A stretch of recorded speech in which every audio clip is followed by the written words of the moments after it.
सियावर राम जय जय राम, मेरे प्रभु राम जय जय राम। श्री रामचंद्र जी के 3 व्रत हैं। रामचंद्र जी एक वचनी हैं, एक वाणी हैं, एक पतिव्रत धारी हैं।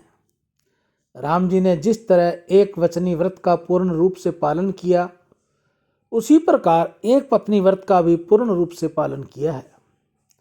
शास्त्रों में एक पत्नी की बहुत बड़ी महिमा लिखी है।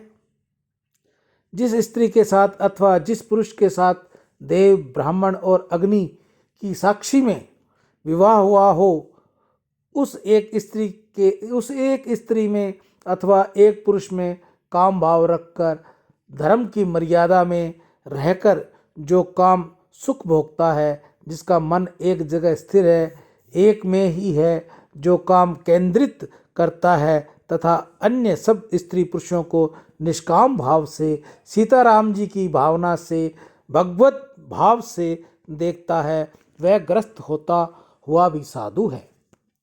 एक काम सुख भोगने पर भी ब्रह्मचारी है। बिगड़े हुए मन को एक खूंटे से बांधने के लिए विवाह होता है। विवाह का काम विनाश करने के लिए है। विवाह काम का विनाश करने के लिए है। काम ईश्वर की तरह सर्वव्यापक होने की इच्छा रखता है। सुंदरता दिखाई दी कि काम उत्पन्न हुआ। इस काम भाव को एक जगह संकुचित करके काम को भोग कर उसका विनाश करना, यह विवाह का प्रयोजन है। विवाह में भोग मुख्य नहीं, आपूर्ति त्याग मुख्य है। इसी से तो विवाह को धार्मिक संस्कार कहा है और स्त्री को धर्मपत्नी कहा है। भोग स्त्री नहीं कहा। काम का विकास नहीं, विनाश दाम्पत्य जीवन का आदर्श है। तुलसीदास महाराज जी का चरित्र तुम जानते हो। चरित्र में लिखा है कि तुलसीदास महाराज पत्नी में बहुत आसक्त थे। तुलसीदास महाराज पत्नी में भले ही आसक्त रहे होंगे, परंतु महाराज का जिस स्त्री के साथ विवाह हुआ था, उस एक ही स्त्री में उनकी आसक्ति थी। जगत की अन्य सब स्त्रियों में मार्त भाव से देखते थे। उनका मन पवित्र था। केवल एक पत्नी में अति आसक्ति थी। पत्नी को पियर भी नहीं जाने देते थे। एक दिन पत्नी की माँ के यहाँ से बुलावा आया और पत्नी चली गई। माँ बहुत याद करती थी। महाराज धर्म में नहीं थे। महाराज घर में नहीं थे। संदेश देकर महाराज की पत्नी पियर चली गई। महाराज घर आए तो खबर मिली कि पत्नी पियर गई है। महाराज जी से पत्नी का वियोग सहन नहीं हुआ। वह पत्नी से मिलने के लिए मध्य रात्रि को ससुराल जा पहुँचे। चौमासे में बारिश ऋतु की भयंकर रात्रि, नदी में बाढ़ आ रही थी। शवों को लकड़ी समझकर उसने सहारे से नदी पार की। ससुर के मकान के पास आए। मकान में प्रवेश करने के लिए पेड़ के ऊपर चढ़े लटकते सांप को डोरी समझ बैठे। उसके आधार से मकान में प्रवेश किया। वेदांत में रज्जु सर्प का दृष्टांत बहुत प्रसिद्ध है। अंधकार में, अज्ञान में मनुष्य डोरी को सांप समझ बैठता है, मिथ्या ही सत्य समझ लेता है।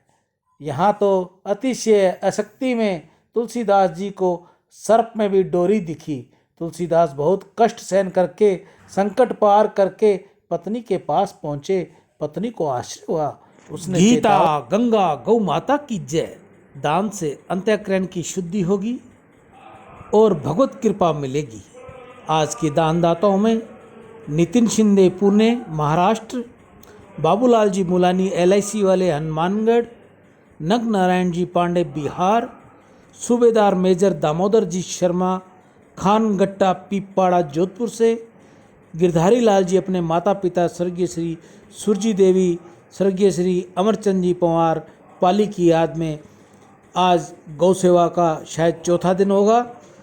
सुमित अरोड़ा परिवार राजौरी गार्डन नई दिल्ली से इनकी भी सेवा लगातार आ रही है।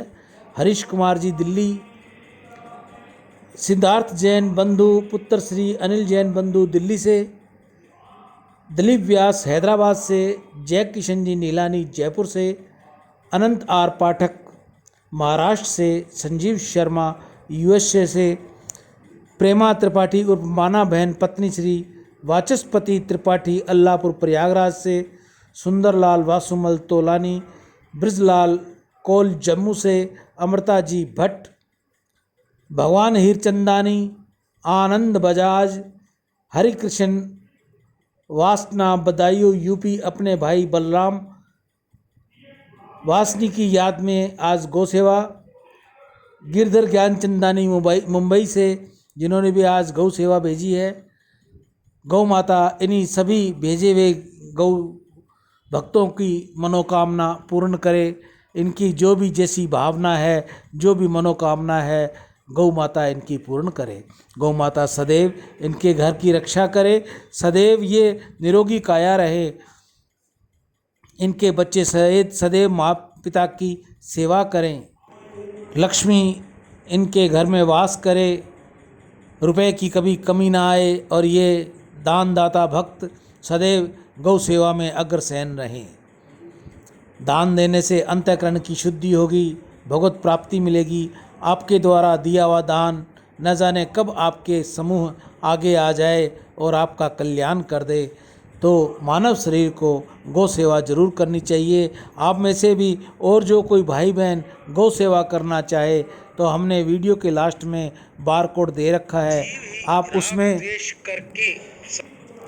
अपना योगदान देकर अपना नाम और शहर लिखकर हमें भेजें ताकि जल्द से जल्द आपकी गौ सेवा नंदी मुक्तक गौ मुक्तक हम जल्दी से जल्दी गौ मुक्तक दे सकें। आप हमें फ़ोन कीजिएगा और मैसेज दीजिएगा। राम।